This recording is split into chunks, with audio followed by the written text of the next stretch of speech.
이 부분을 통해서 예수님의 공생의 3년을 마태라고 하는 사람이 써가면서 이 부분 쓰고 그 다음부터는 예수님의 생애가 온전히 메시아로 포커스가 맞춰지는 아주 전환점과 같은 중요한 내용이다, 이렇게 얘기할 수 있는데, 예수님이 누구신가 하는 질문은 예수님이 직접 제자들에게 하셨지만 오늘 우리도 들어야 되는 말씀이고 그 질문을 받아야 되는 자리에 우리도 서야 된다. 예수님은 과연 나에게 누구신가 라고 하는 것은 이 복음서 전체를 통해서 가장 아주 중요한 질문이에요. 우리가 예수를 누구로 알고 믿느냐에 따라서 우리는 우리 신앙생활과 그 결과가, 신앙생활의 결과가 전혀 다르게 나타날 것이기 때문이에요. 예수님께서 제자들에게 너희는 나를 누구로 하느냐 하는 질문을 던졌을 때 다양한 대답들이 있었어요. 그러나 이 베드로는 주는 그리스도시요 살아계신 하나님 아들입니다 라고 대답했어요. 오늘 설교의 제목입니다마는 이 베드로의 고백은 우리 기독교가 있는 한 이 오고 오는 세대에 예수님에 대한 아주 그 표준적인 고백이다. 예수님은 이렇게 고백해야 돼. 예수님이 이렇게 고백해.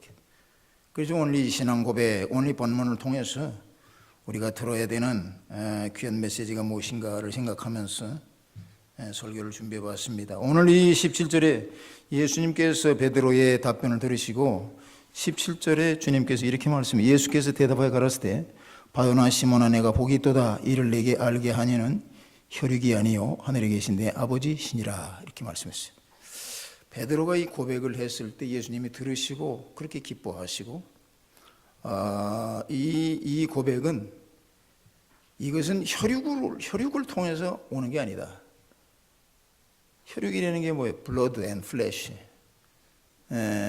우리 혈육이라는 말을 종종 쓰잖아요. 예수님께서 그리스도가 되신다고 하는 사실은 혈육을 통해서 알 수 있는 게 아니다 말이에요. 이것을 다른 말로 바꿔서 얘기한다 그러면 우리 인간적인 통찰이나 우리 인간의 경험을 가지고 예수를 알 수가 없다. 인간적인 생각과 지혜와 지식을 가지고는 예수님이 그리스도됨을 알 수가 없다라는 거예요. 그러니까 우리가 늘상 들어온 얘기지만 사실은 이 부분부터 우리가 놓친다고요. 사실은 우리는 우리 지식, 우리 아는 거, 우리 판단, 우리 선택으로 예수님을 접하려고 그러잖아요. 그런데 그게 아니라는 거예요. 예수님 이런 자에 이것을 알게 하는 것은 혈육이 아니다라고 말씀하셨다는 거예요. 그러니까 지금부터 우리가 잘 들어야 되는, 혈육이 아니에요. 내가 예수를 그리스도로 고백하는 것은 혈육이 아니다. 이것은 다시 말해서 무슨 공부 많이 했다고, 미국 와서 유학 와서 공부했다고, 나이를 많이 먹었다고 저절로 알아지는 거, 인생을 살면서 깨달아 하는 거, 이런 것들이 아니다. 주님이 단언코 말씀하셨다. 예수가 그리스도됨을 안다라고 하는 것은 하나님께서 역사하셔야 된다. 하나님께서 하늘에 계신 내 아버지시다라고 주님이 분명히 말씀하셨어요. 예수가 그리스도됨을 알게 하는 것은 하늘에 계신 하나님께서, 하나님이 역사하셔야 알고 하나님의 깨닫게 하시는 은혜, 전적으로 하나님의 영감을 통해서 알 수 있다. 하나님 우리 심령을 찾아오셔서 인스피레이트 해줘야 돼. 하나님의 영감을 통해서 알 수 있어. 이것을 다른 말로 표시하면 계시의 은혜가 있어야 돼. 하나님께서 열어주셔야 돼. 우리 심령에 오셔서 이렇게 열어주셔야 돼. 계시. 밝게 열어주실 때 예수가 그리스도시구나, 이걸 안다는 거예요. 우리가 그냥 듣기만 합니다. 예수는 그리스도입니다. 예수는 구세주입니다. 이거 들어서 아는 게 아니고 정말로 하나님께서 심령에 계시를 해주어서 알 수 있다. 계시를 할 때만 우리는 비로소 그것을 심령으로 알 수가 있다. 그러니까 우리가 예수님이 구세주 된다라고 하는 것을 내 심령에 믿고 사는 사람은 정말로 하나님의 선물을 받은 사람이에요. 이것을 알아. 남들은 무슨 얘기를 해도 내 심령에 주님께서 보여주신 것으로 알아. 영감을 통해서 알아. 하나님께서 찾아오셔서 가르쳐 주신 거예요. 굉장한 선물이에요. 이것은 내 것이 아니라 하나님께서 주신 것이기 때문에 그야말로 보배입니다. 내가 예수가 그리스도임을 고백하고 산다라고 하는 것, 이 자체가 얼마나 귀한 보배인지 몰라요. 예수님께서 베드로가 이 고백을 했을 때 바요나 시몬아 내가 복이 있다. 우리 복 받기를 얼마나 원합니까? 복이라고 하는 것이 뭐예요? 복은 밖에서 오는 거예요. 내게서 나가는 게 아니고 밖에서 오는 거예요. 밖에서 오는 게 복이고 안에서 나가는 게 덕이에요. 그렇죠? 복. 복이라는 게 뭐야? 주님께서 복이 있도다라고 하신 말씀을 여러 차례 말씀했는데 베드로의 고백에 대해서 복이 있다. 하나님께서 너를 터치하시고 하나님이 너를 찾아오셨구나. 그게 복이에요. 하나님이 내 심령에 찾아오셨구나. 이게 복이에요. 이게 없으면 복받은 사람이 아니다는 거예요. 주님이 말씀하셨어요. 가이사라 빌립보에서 베드로의 고백에 대해서 바요나 시몬아 내가 복이 있도다 말씀하시고 주님이 그렇게 진심으로 베드로를 향하여 기뻐하신 이유다. 기뻐하신 이유다. 그러니까 우리가 베드로와 같은 고백을 심령에 하나님께서 찾아주셔서 영감으로 내가 예수가 그리스도라고 하는 것을 깨달아 알고 그것을 고백할 수 있다고 하면 신비 중에 신비. 하나님이 내게도 오셨구나. 이것 같은 신비가 어디 있어요? 하나님이 내게 찾아오셔서 이것을 알게 하셨다면 신비 중에 신비. 주는 그리스도시요 살아계신 하나님의 아들이라고 믿어지고 진심으로 고백할 수 있다라고 하면 놀라운 은혜를 이미 받은 사람이다. 그 사람은 놀라운 은혜를 받은 사람이에요. 그래서 정말로 그것을 영감으로 계시의 은혜를 통해서 우리가 알았다고 하면 우리는 우리의 삶 자체가 감사할 수밖에 없다. 하나님과 교제가 시작된 사람이에요. 내 심령으로 그리스도, 예수가 그리스도이심을 깨달아 주님이 보여주심을 통해서 깨달아 아는 사람이라고 하면 이미 그 사람은 감사의 삶을 살 수밖에 없어요. 그래서 우리는 이 베드로의 고백이 우리의 고백이 되어야 됩니다. 베드로의 고백. 혈육으로 아는 것이 아니라 하늘에 계신 내 아버지께서 알게 하신 이 고백이 내 고백이 되어야 된다. 하나님 나의 심령에도 주님이 찾아주셔서 성령께서 터치하시고 예수가 그리스도됨을 반드시 알고 깨닫고 살게 하여 주시옵소서. 기도의 제목이에요. 기도의 제목. 예수를 만난다고 하는 것, 예수를 그리스도로 깨달아 안다라고 하는 것은 이것이 복이다. 두 번째로 18절에 너는 베드로라 내가 이 반석 위에 내 교회를 세우겠다라고 주님 말씀했어요. 이 고백 위에 주님께서 교회를 세우시겠다. 주님이 언급하신 교회, 이 부분이 첫 부분에 주님이 공생에 시작하시면서 교회라는 말을 하나님께서 하나님께서 육신으로 오셔서 이 지상세계를 사시면서 제자들과 대중들 앞에서 교회라는 표현을 처음 쓰셨어요. 교회. 근데 이 원어의 그 히라보 원문의 에클레시아라는, 에크라는 건 밖에서부터 끌어내다. 이렇게 끌어낸다는 거예요. 구별된 무리로 소개한다. 이게 교회. 근데 이 교회라고 하는 것에 대해서 우리 초대교회를 거치면서 우리 교회사 역사 속에서 교회에 대한 오해가 무엇이었는가?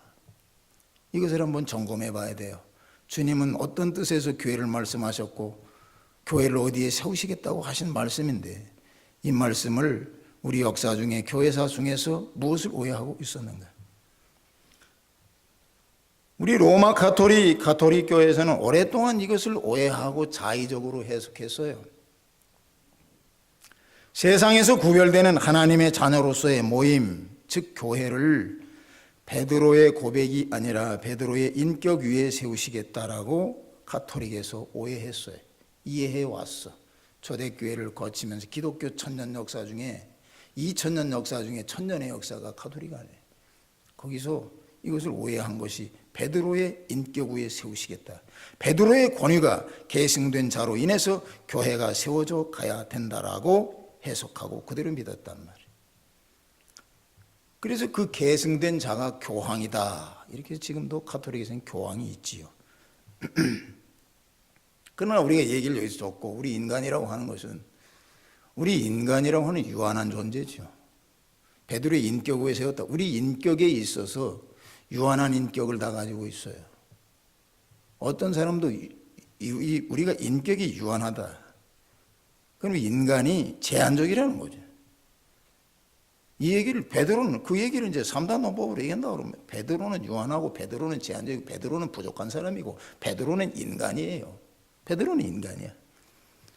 왜? 베드로는 이런 아주 기가 막힌 고백을 했습니다. 주님 면전에서 고백을 했어요. 그런데 이렇게 주님께서 베드로의 고백을 들으시고 베드로를 칭찬하시 아주 그 복이 있도다 말씀하시고 최상의 칭찬을 저에게 해 주셨지만 그런 고백을 했던 베드로가 실제로 예수님이 순환을 당할 때 베드로는 어떤 자세였느냐 이 말이에요. 예수님 앞에서 당신은 그리스도요 살아계신 하나님의 아들이라고까지 고백했던 베드로가 예수님을 3번이나 부인하고 초조하지 않았습니까? 이게 베드로라는 인격이에요. 우리 인간은 이래요. 아무리 그가 고백을 많이 훌륭한 고백을 하고 예수가 그리스도라는 고백을 했다 할지라도 그가 삶 중에서 유한한 존재라고 하는 사실을 극명하게 보여주는 얘기단 말이에요. 우리는 이럴 수밖에 없어요. 베드로와 같아요. 인간은 유한한 존재입니다. 이렇게 변할 수밖에 없는 인간의 인격 위에 교회를 세운다고 하는 것은 어불성설이다. 그렇잖아요. 베드로 위에 세운다고 하는 것이 아니다. 우리가 여기서 베드로가 그렇게 위대한 신앙 고백을 했습니다. 신앙 고백을 베드로가 했어요. 유한한 인간, 부족한 인간, 변할 수밖에 없는 베드로가 참으로 주님께 칭찬받을 만한 신앙 고백을 했다. 신앙 고백을 한 주어가 누굽니까? 베드로죠. 신앙 고백의 대상이 누굽니까? 예수님이란 말이에요. 예수님. 그러니까 고백을 한 주체에다 포커스를 두는 게 아니고 고백을 한 대상에 포커스를 둬야만 이 문제는 정확하게 해석이 된다. 베드로가 자기 자신이 고백해서 그런 훌륭한 고백을 한 베드로가 위대하다. 그게 아니고 베드로가 고백할 수밖에 없던 주님 고백의 대상이 바로 예수 그리스도시다. 고백 우리가 뭐 주어냐 목적어냐 이거 달려있는 거예요. 그 포커스가 변하면 안 되죠. 베드로가 아무리 훌륭한 고백을 했다 하더라도 베드로는 아니에요. 베드로 위에 세우는 게 아니에요. 베드로의 계승권자가 교황이 아닙니다.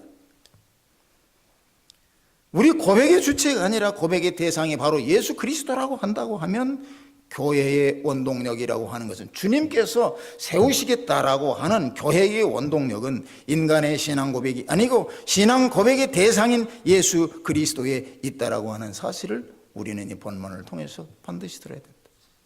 예수 그리스도를 통해서 예수 그리스도 위에 있다. 교회는 교회의 반석은 오직 예수 그리스도라고 기록해요. 고린도전서 3장 11절에 이 닦아둔 것 외에 능히 다른 터를 닦아둘 자가 없으니 이 터는 곧 예수 그리스도시라. 우리 성경은 얘기하고 있잖아. 이 터, 교회가 세워질 터는 예수 그리스도시다. 교회가 세워지는 것은 예수 그리스도예요. 그래서 다른 곳에서 사도 바울은 예수와 교회를 신랑 예수와 신부된 교회로 묘사했습니다. 신랑과 신부라는 얘기는 뭐예요? 떨어질 수 없는 관계예요. 교회와 베드로가 붙어 있어야 될 관계가 아니라 예수님과 교회는 뗄래야 뗄 수 없는 관계다. 신랑 대신 예수, 신부 된 교회. 바로 이 표현이란 말이에요. 교회는 예수 그리스도 위에 있다. 예수를 그리스도로 고백한 사람들과 더불어서 그리스도께서는 자신의 교회를 세우시겠다라고 하신 말씀이에요. 예수를 그리스도로 고백한 사람들과 함께 더불어서 세우시겠다. 이게 베드로를 통해서 세우시겠다가 아니고 그런 사람들을 통해서 세우시겠다. 예수를 그리스도로 고백한 사람들과 더불어 교회를 세우고 계시겠다. 교회는 눈에 보이는 유형의 모습이 아니라 예수가 그리스도이심에 대한 믿음의 고백이 있는 곳이 교회다. 교회 건물을 멋있게 짓고 교회 유형의 교회 이것이 교회인 줄 아는데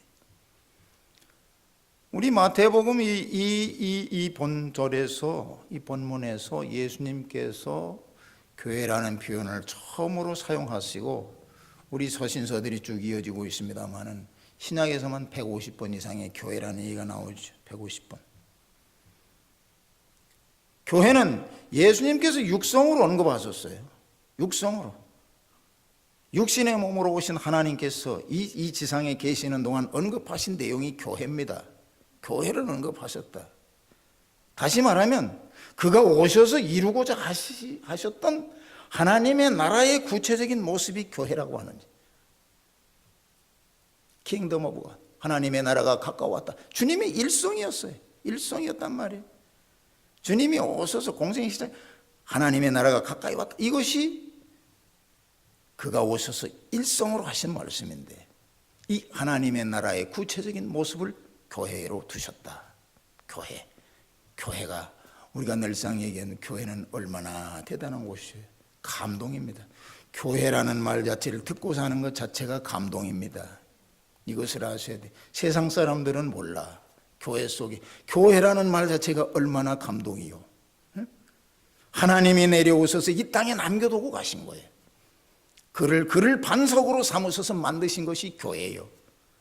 하나님께서 인간들에게 모든 오고 오는 세대 가운데 주시고자 하는 모든 복이 교회에 있습니다. 교회를 떠나서는 없습니다. 교회 얼마나 감동이. 교회라는 말을 들으면 얼마나 감동이에요.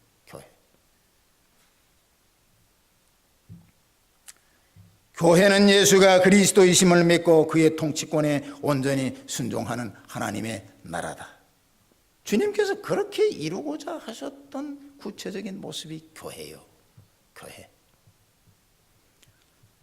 교회는 복받은 사람이 모이는 곳입니다. 복. 하나님께서 터치하셔서 심령에 듣게 하신 사람이 모이는 곳이. 복은 밖에서 오는 거예요. 지난번에도 말씀드린, 내가 만들어내는 게 복이 아니에요. 복은 주셔야 돼. 밖에서 받아야 돼. 복이 내가 만들어내는 게 아니에요. 절대로. 우리가 복을 많이 얘기하는, 복이라는 얘기를 놓고 복 받고 살기로는, 복이 어디서 옵니까? 복 받는 곳은 교회밖에 없어요. 여기서 여러분들의 삶, 모든 것들이 규정되고, 규정된 삶의 필요에 따라서 여러분들에게 전부 일일이 하나하나를 향하여 부어주시는 복이 교회에 있어요. 영의 눈을 뜨고 바라보셔야 됩니다. 교회를 떠나서는 복이 없습니다. 19절에 내가 천국 열쇠를 내게 주리니 말씀했어요. 우리가 들어야 되는 세 번째 이야기는 이 신앙을 고백하는 무리 위에 천국 열쇠가 주어졌다. 우리가 한번 19절을 한번 봅시다. 19절에 같이 보세요. 내가 천국 열쇠를 내게 주리니 내가 땅에서 무엇이든지 매면 하늘에서도 매일 것이요 내가 땅에서 무엇이든지 풀면 하늘에서도 풀리리라. 이렇게 얘기를 하셨는데, 내가는 누굽니까? 주님이 너에게 주네. 너는 누구예요? 잘 들어야 됩니다. 우리가 들을 때는 이것을 베드로로 생각하기 십상이에요. 베드로에게 천국 열쇠를 줬다는 게, 우리 서두에서도 얘기했지만 베드로가 교회가 반석이 아닌 것처럼 이건 베드로에게 준 게 아니라 천국의 열쇠를 교회에 주었다. 교회 내게 주었어요. 천국의 열쇠를 교회에 주었다. 십자가에 달리신 예수님께서 하나님 앞에 우리 인간과 하나님을 중보하기 위하여 주님께서 십자가를 지시고 그의 피값으로 교회를 이루셨다. 근데 이 교회의 특권, 주님께서 피로 값주고 사신 이 교회 위에, 교회 안에, 교회에 남기신 것, 교회에 주신 것이 천국의 열쇠다. 교회에 있다. 교회는 주님께서 천국 열쇠를 주신 곳이기 때문에 천국의 열쇠가 교회의 권위예요. 교회는 이렇게 감동스러운 곳입니다. 천국의 열쇠가 교회에 있다. 얼마나 감동해요.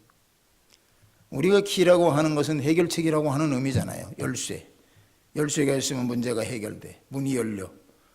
열쇠라고 하는 상징어는 뭡니까? 문제를 푼다는 해결이. 그것이 열쇠입니다.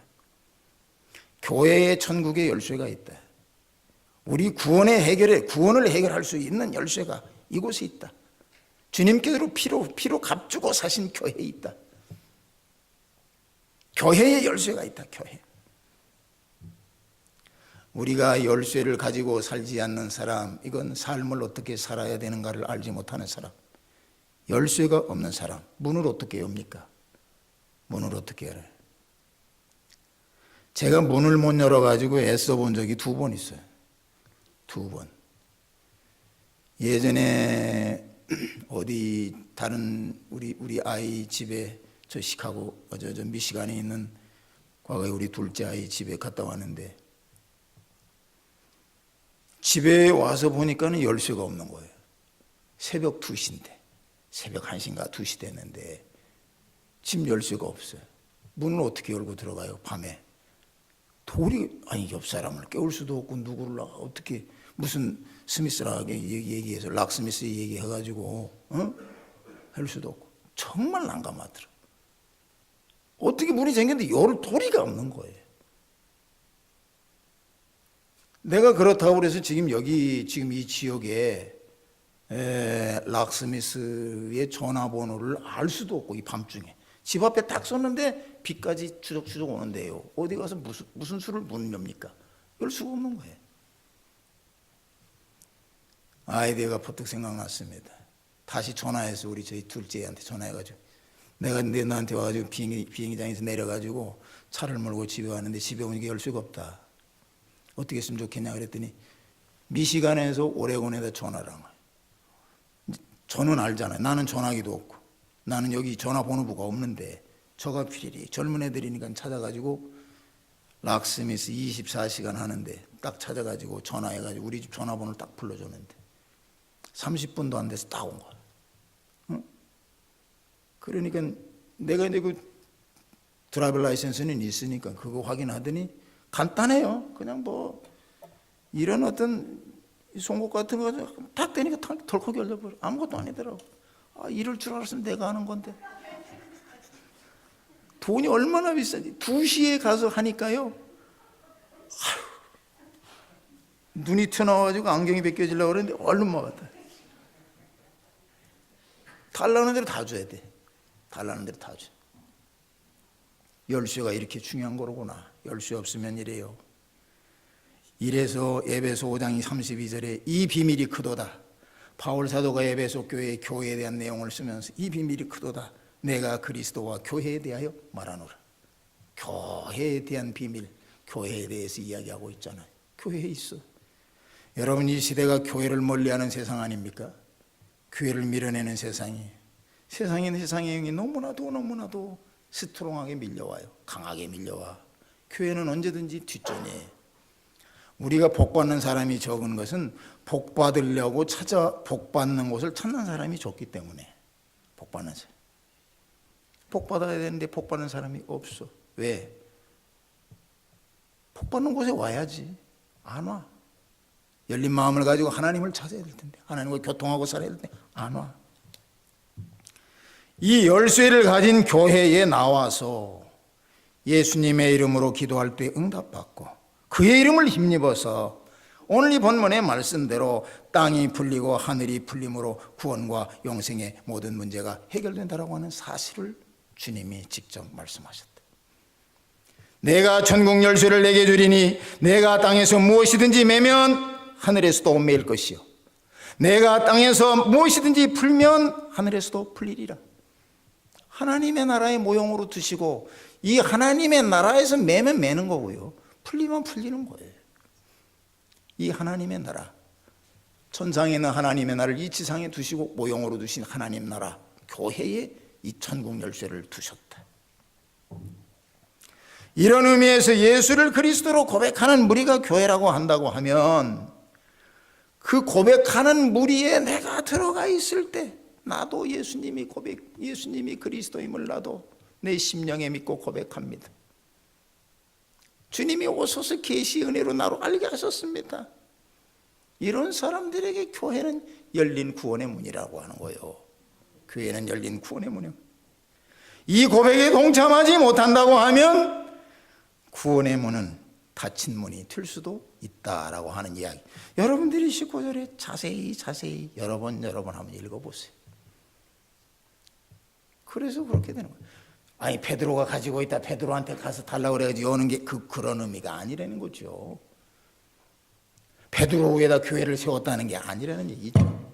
베드로가 고백한 신앙의 대상 예수 그리스도를 통해서 교회가 세워지고 이 교회 예수 그리스도의 터 위에 서 있는 이 교회 위에 천국의 열쇠가 이 안에 있다. 이거예요. 우리는 유한합니다. 우리 정해진 세계, 정해진 시간을 살아요. 우리의 연수가 70이요 강건하면 80이라도 연수의 자랑은 수고와 슬픔뿐. 성경이 딱 얘기했어요.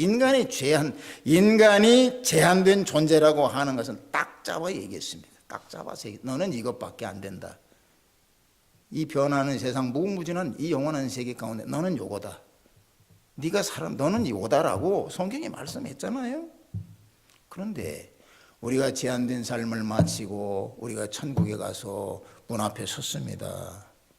문 앞에 섰는데 아까 제가 미시간에서 돌아와 가지고 내 집 앞에 서 가지고 열쇠가 없듯이 그때 열쇠가 없다라고 하면 심각한 거다. 그때 열쇠가 없다. 그때 열쇠가 없다. 내가 했던 고백이 주님이 원하시는 고백이 아님으로 말미암아 주님이 원하시는 고백을 한 번도 못 해봤어요. 심령으로 못 해봤어. 터치해보지 못했어. 성령님의 일루미네이션을 받아보지 못했어. 계시의 은혜가 없었어. 나는 한 번도 진심으로 주님이 그리스도이심을 깨닫고 살지 못했어. 열쇠가 없는 거예요. 그러면 들어갈 수 없다라고 하면 우리의 제한된 삶 70년 80년이 얼마나 무가치한 삶이 될 것인가. 그냥 무가치한 거예요. 아무런 가치가 없는 삶이 될 것이다. 우리는 믿고 사는 사람들 안에 무엇을 믿습니까? 보이지 않는 세계를 믿는 사람, 보이는 세계가 다라고 믿는 사람, 그런 사람은 여기 없으리라고 생각해요. 하나님이 다스리는 세계, 보이지 않는 세계가 있다. 나는 반드시 이 세계를 소망하고 나는 이 생애가 끝나면 나는 그곳에 간다. 무엇을 가지고 가느냐? 나는 이 고백을 가지고 천국 열쇠 가지고 그 앞에 서야 될 터인데, 주님께서 숨겨둔 보화에 대해서 예로 말씀하신 적이 있어요. 교회 위에 숨겨둔, 교회 가운데 숨겨둔 그 보화 중에 보화, 교회에 숨겨둔 보화 중에 보화, 이 감동이 서린 이 교회에 숨겨두신 이 보화, 이 열쇠, 정말 보화 중에 보화, 이 열쇠, 이 교회에 숨겨두신 이 보화 중에 보화, 이 천국 열쇠를 우리는 다 소유해야 합니다. 믿습니까? 이 천국 열쇠를 다 가지고 있어야 돼. 이거 없으면 뭐 하는 거예요? 우리 삶은 다 헛수고해. 모든 것 중에 앞에가 헛자가 붙으면 그건 다 소용없는 겁니다. 수고는 했는데 헛수고다. 수고는 노력하고 정말로 다 일을 열심히 했는데 헛일이 돼버려. 예수가 그리스도, 우리 결론을 얘기합니다. 예수가 그리스도 되신다고 하는 것은 내가 배워서 하는 게 아니에요. 학이지지가 아니에요. 권위지지도 아니에요. 내가 무슨 세상에 나가서 배워서 한다. 내가 세상에 나가서 고생해가지고 다 돌아다녀 보니까는 그것을 알겠다. 그게 아니고 주님이 터치해 주실 때 한다. 터치해 주실 때. 여러분이 예수님을 그리스도요 살아계신 하나님 아들이라고 고백한다라고 하면 이 고백은 내게서 나온 것이 아니라 하나님께서 이미 내게 터치하셔서 나로 하여금 알게 하신 것이다. 얼마나 감사. 그리고 여러분들이 진정 심령으로 예수가 그리스도임을 고백하셨다고 하면 예수님께서는 그 사람 한 사람을 통해서 주시는 은혜와 능력으로 교회를 세워 가실 것이다. 그게 베드로예요. 그때 베드로야. 베드로의 터 위에 세우는 게 아니라 예수님의 터 위에 그런 고백을 한 사람 모두를 통해서 그에게 은혜를 주시고 능력을 주셔서 교회를 아름답게 세워 가실 것이다. 우리 모두는 예수님을 나의 구주로 고백하고 그분에게 나의 모든 것을 전적으로 의뢰하고 맡기고 인도함을 받을 때 우리는 아름다운 교회를 이뤄갈 수 있고 또 교회 위에 약속하신 놀라운 축복들을 함께 누릴 수 있다라고 하는 거예요. 오늘도 우리는 이 축복을 누리는 저와 여러분들이 되시기를 주님의 이름으로 축원합니다. 기도하겠습니다. 하나님 아버지 감사합니다. 오늘도 우리에게 귀하신 말씀 주셔서 말씀 붙들고 우리 자신을 새롭게 되돌아보게 하심 감사합니다. 예수는 주요, 예수는 살아계신 하나님의 아들이심을 고백하고 아버지 정말로 고백한 무리 위에 주님께서 함께 하시고 세워가시는 이 교회가 아름다운 주의 나라가 되어서 하나님의 나라가 되어서 아버지 크게 쓰임받고 사명을 감당하는 아버지 주의 전이 되기를 주여 간절히 원합니다. 오늘도 아버지 달려나와 주님 앞에 선 모든 무리 위에 주님께서 복을 주시고 신령한 것들로 저들의 심령을 채워주시고 거친 세상, 이 폐역한 세상, 아버지 악한 어두운 세상 이기고 살 수 있도록 강권하여 주시옵소서. 예수님의 이름으로 기도드리옵나이다. 아멘.